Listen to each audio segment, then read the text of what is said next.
आइए बच्चों, बाबू से मिलते हैं। आपने ये कहानी गौर से सुननी है और इसके जुमले और फ्लैश कार्ड भी पढ़ने हैं, ठीक है, ताकि आखिर में तफहीम को आसानी से हल कर सकें। बाबू का घर, ये बाबू है। पता है कौन है बाबू?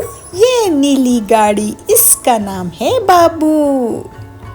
चलिए देखते हैं आगे क्या होता है। बाबू बोला, मैं जा रहा हूँ। बाबू की बेगम ने कहा, अच्छा जी। बाबू बोले, अल्लाह हाफिज, और बाबू चले गए घर से बाहर काम पर। आज रश नहीं है।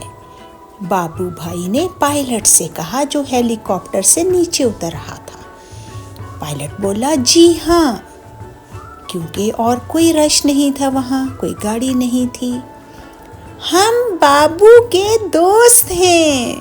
देखिए तो बाबू के दोस्तों को, ये रेलगाड़ी, ये दूसरी गाड़ियाँ, ये सब बाबू के दोस्त हैं।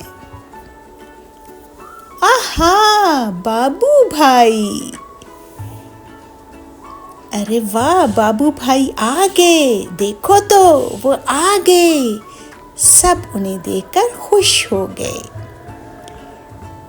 दौड़ लगाएं? लाल गाड़ी ने पूछा।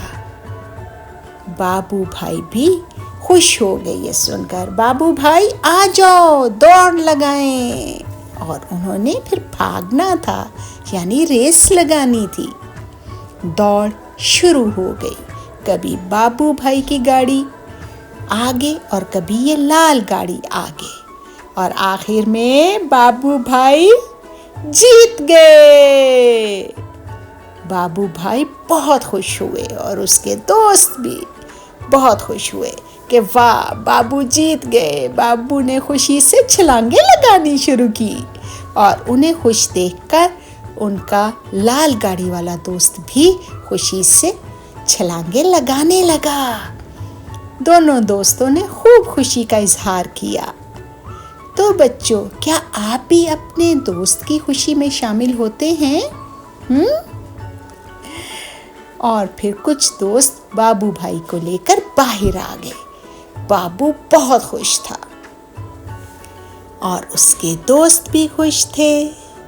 तो बच्चों, कैसी लगी आपको कहानी? ज़रा ये सवालात पढ़िए और इसके जवाब दीजिए। बाबू क्यों खुश था? उसके कितने दोस्त थे? बाबू का घर कैसा था? आपको ये कहानी कैसी लगी बताइए।